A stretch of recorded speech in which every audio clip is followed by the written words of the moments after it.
Des seaux, des masques de protection, des savons liquides ainsi que des jouets ont été offerts aux populations des communes d'Abobo, d'Atekoubé, de Yopougon et de Cocody. Ce geste de l'ONG Donner un sourire s'inscrit dans le cadre de la caravane du bienfait du vaccin de Covid-19. Cette caravane vise à inciter ses habitants à faire le vaccin et à respecter les mesures barrières. Chaque personne doit être vaccinée parce que le vaccin, ça ne tue pas. La preuve vivante, oui, je suis vaccinée, mais je suis bien portante. Monsieur est vacciné, nous sommes portants. Et on doit toujours se mettre à l'idée que le corona, c'est un sale virus qui tue. Et les mauvaises informations amènent de mauvais résultats. On fait la sensibilisation en offrant des cadeaux. Avec du sourire, on sauve des vies. Une initiative appréciée par les bénéficiaires. On n'a qu'à se vacciner. Et moi, il a fait pour moi. Il a fait tous les deux. Voilà ma carte. Bon, jusqu'à présent, Dieu merci. Je n'ai pas de problème de maladie qui m'a fait coucher. L'ONG Donner un sourire entend faire plus de sensibilisation dans d'autres communes du district d'Abidjan pour lutter contre la Covid-19. Philippe Kla est réélu à un second mandat de 3 ans à la tête de l'Union des journalistes culturels de Côte d'Ivoire. Un second mandat qu'il place sous le signe de l'union et la cohésion entre ses confrères. Mes amis, mes frères, mes confrères ont décidé de me reconduire à la tête de notre union. Certainement, pour ce qui a été fait pour le premier mandat, nous allons rester dans la sauvegarde, la pérennisation de nos acquis. J'invite tous ces confrères, tous ces aînés qui hésitent encore à venir à l'association. Aujourd'hui, notre association a amorcé un véritable point qui fait que notre association est pratiquement incontournable dans le secteur. Jean-Claude Koulibaly, président de l'Union nationale des journalistes de Côte d'Ivoire, et Jean-Marc Tonga, président du comité d'organisation, ont salué la tenue de cette assemblée générale. Pour eux, les journalistes culturels doivent s'entraider et se soutenir pour l'avancée de l'organisation. C'est quand il y a un problème qu'on peut demander à ce que le leader ne continue plus et qu'il peut être changé. Mais ici, tout le monde est pratiquement unanime que Philippe Kla a fait du bon boulot à la tête de l'UJOCSI et qu'il est important vraiment les uns et les autres de lui donner un deuxième mandat. Même son de cloche pour le représentant du parrain, qui lui invite les journalistes à plus de professionnalisme, mais aussi à être des acteurs de paix et de cohésion. L'honorable Bakary Camara que je représente est un homme de culture, est un homme qui met l'accent sur tout ce qui concerne la culture. Pour nous, la culture est le ciment de toutes les relations humaines. Sans culture, vraiment la société ne peut pas avancer. Et donc lorsqu'on a appris que les journalistes culturels voulaient qu'on puisse les appuyer dans leurs travaux, il nous a paru évident de les aider pour que ce côté de la culture soit valorisé à tous les niveaux. Un bilan des activités de l'équipe sortante a précédé le renouvellement des instances. Ambiance festive dans la localité de Niamoué, au sud de Tiassalé. Les enfants de cette localité ont reçu de nombreux cadeaux des mains de Vanessa Yapi, Miss Nzassa 2021 et ses dauphines. Ce don vise à donner le sourire aux enfants. Je me suis sentie dans mon élément avec cet accueil très chaleureux. Donc, joyeux Noël à tous les enfants. Assalé Tiemoko, premier magistrat de Tiassalé, a au nom de sa population réitéré ses remerciements à l'endroit du comité pour le geste posé envers les enfants de sa localité. Nos enfants sont heureux et donc en tant que mère, je suis heureux. Et je voudrais dire merci à Bénédicte Akon et toutes les Miss qui sont venues ici pour égayer mes enfants. Initié par Bénédicte Akon, Miss Nzassa est un concours qui se définit comme une plateforme de promotion de la culture africaine brassée aux couleurs de la diversité ethnique.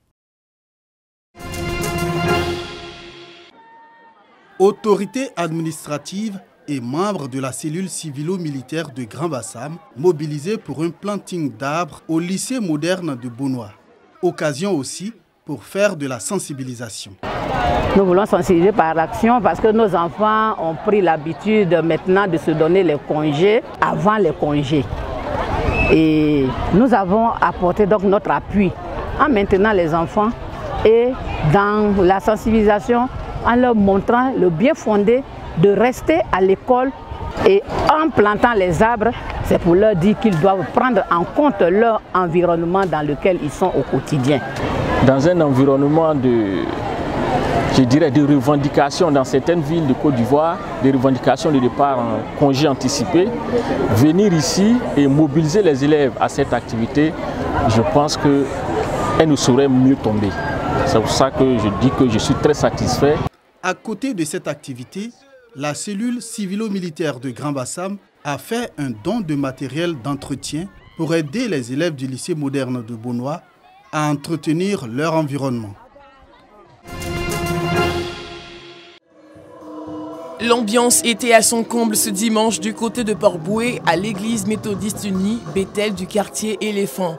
Les raisons, les chrétiens de cette communauté célébraient la traditionnelle fête de la moisson couplée à la cérémonie de consécration des eaux bleues rois de la chorale liturgique.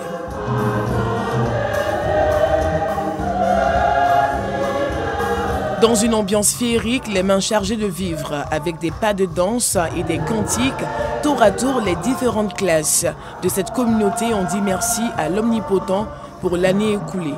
Lorsque la chorale et l'Église a eu à cœur de compléter les aubes pour l'adoration du culte divin, cela n'a pas été facile. Mais le Seigneur a été de notre côté, le Seigneur a combattu pour nous, le Seigneur a multiplié l'œuvre de nos mains, pour qu'aujourd'hui nous puissions nous retrouver ici pour non seulement dédicacer ces aubes bleu roi au Seigneur, mais également lui dire merci dans la moisson. Pour l'édition 2021, les fidèles ont été entretenus autour du thème « Le Dieu des cieux nous donnera le succès. Nous, ses serviteurs, nous nous lèverons et nous bâtirons », tiré du livre de l'Ancien Testament Néhémie en son chapitre 2, verset 20.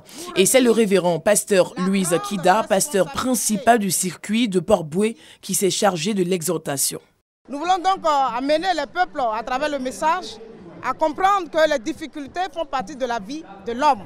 Selon que le texte le dit, il y a des gens qui sont prêts toujours à nous freiner dans notre élan. Mais ce que nous savons et qui nous rassure, c'est que nous avons le Dieu de la victoire avec nous. Et nous disons, comme Néhémie, comme tous ses contemporains, que le Dieu des cieux nous donnera le succès. Et nous voulons engager tout le peuple de Dieu de Bethel dans cette voie en vue de réaliser ce projet commun que nous avons de bâtir un édifice à l'honneur du Seigneur.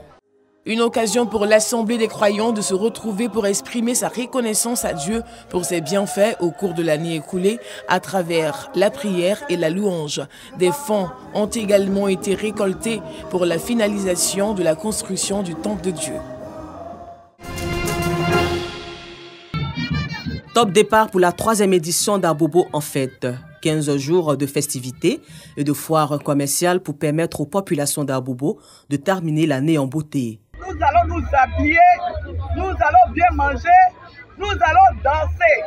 Et tous les jours, les populations peuvent se faire vacciner. Une cérémonie de lancement marquée par la présence d'Alcide Djidjé, ministre des Affaires étrangères, de l'intégration africaine, de la diaspora et de plusieurs autres autorités, ainsi que des représentants des communautés. Il faut absolument encourager la mise d'État et nous souhaiter bonne chance à la tête de la commune d'Abobo. La 3e édition des festivités de fin d'année dans la commune d'Abobo sera meublée par des expositions-ventes, des espaces gastronomiques, stands de vaccination contre la Covid-19, distribution de cadeaux tout petits et des animations artistiques en soirée et ce, jusqu'au premier jour du Nouvel An.